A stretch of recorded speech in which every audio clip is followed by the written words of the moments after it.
Dr. Shriver, what are the ideal ways that parents can build resiliency in their homes?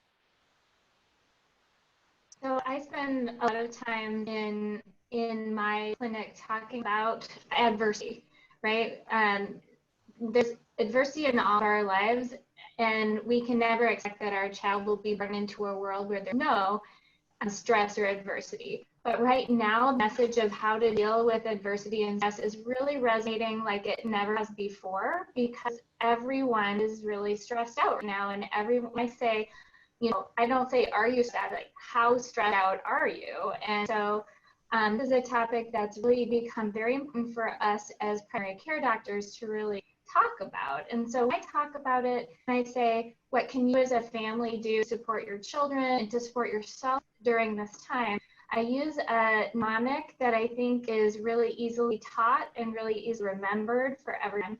It's called CC123. And first C stands for connections. Anytime you're feeling stressed out, whether it's from COVID-19 or something else going in your life, you need to feel like you have someone to lean on, someone that's got your back. And it's really important to be more intentional about this than ever right now, because we don't have the connections that we usually do because of our social distancing. So for parents, you need to really be more intentional to find connections and make sure your children are finding them as well. So be more intentional of your connections. And the second C stands for coping. So for adults, we need to have coping strategies that help us take care of ourselves during times of stress. So in other words, your self-care plan, right? So in adults, you have a choice. You can either have a very healthy self-care plan that includes getting enough sleep and getting some exercise, finding ways to laugh and enjoy yourself in times of stress, or you can have unhealthy ways. You might be eating too much or drinking too much or taking other substances or doing other things that maybe aren't so great for your health. So it's important to kind of realize where you are on your self-care plan and be more thoughtful about what would be good for you both in the short term and the long term. And what kids need for that coping, they need to have a very reliable and predictable schedule that helps them feel safe and secure. So kids need to be waking up at the same time every day and going to sleep at the same time every day.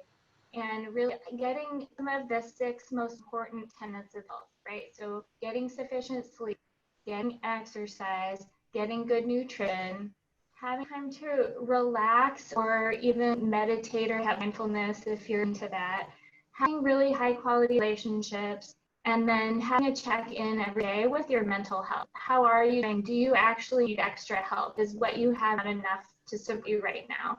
That's the case for many of us. And then the 1, 2, 3 part is this. It's ways to, have that kind of positive, reflective parenting during this time. So 1 means take 1 moment to stop and to feel and to forgive. So when your child's doing something that makes you annoyed or you don't understand, or maybe you think they're being naughty, just take a moment and try to figure out what they're trying to tell you. Are they trying to communicate something with you? Emotion, a behavior is always a communication. So take a moment and really ask yourself, is this horrible? And if it's not, try to forgive, right? Try to forgive so much more than we ever forgave before. And that forgiveness part should also apply to yourself as a parent, right? We don't have to be perfect right now. None of us, as we said in that great video earlier, is working at 100% capacity, right? So we have to be able to forgive ourselves for not being perfect, for not being able to meet all of the expectations that are set for us, being parent, protector, educator, mental health specialist, and whatever worker we are. So forgiving kids and forgiving ourselves, and to really steer away from harsh punishment right now, because that's not the thing that's going to help our kids best.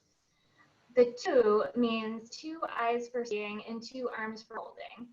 During times of stress especially, children need extra positive attention. So catch them being good, right? Set them up for success. Give them really easy tasks. Have them see, tell them they're great. Build that self-esteem up for them. Let them know that you appreciate them.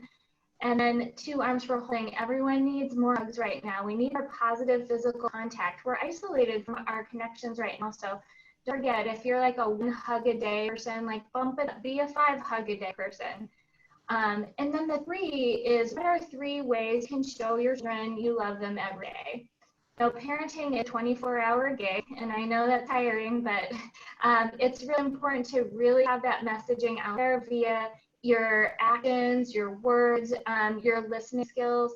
So there's lots of ways. One of my favorite ways is shared reading.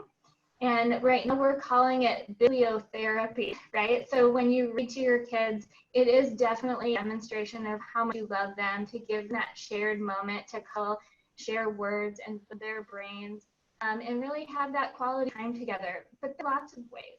And if you have older kids, I would challenge them. What are 3 ways they can show you they love you every day? If you survey like 100 parents, they'll be like, yes, I would like my kids to help me out more in the house. So, kind of challenge your kids. What are some ways you can show me? Do you think taking out the trash would help you? Would setting the table make me feel loved? What do you think? And those types of things really help you become more reflective parent, really help give kids the feelings that they need to become more resilient during times of these adverse experiences.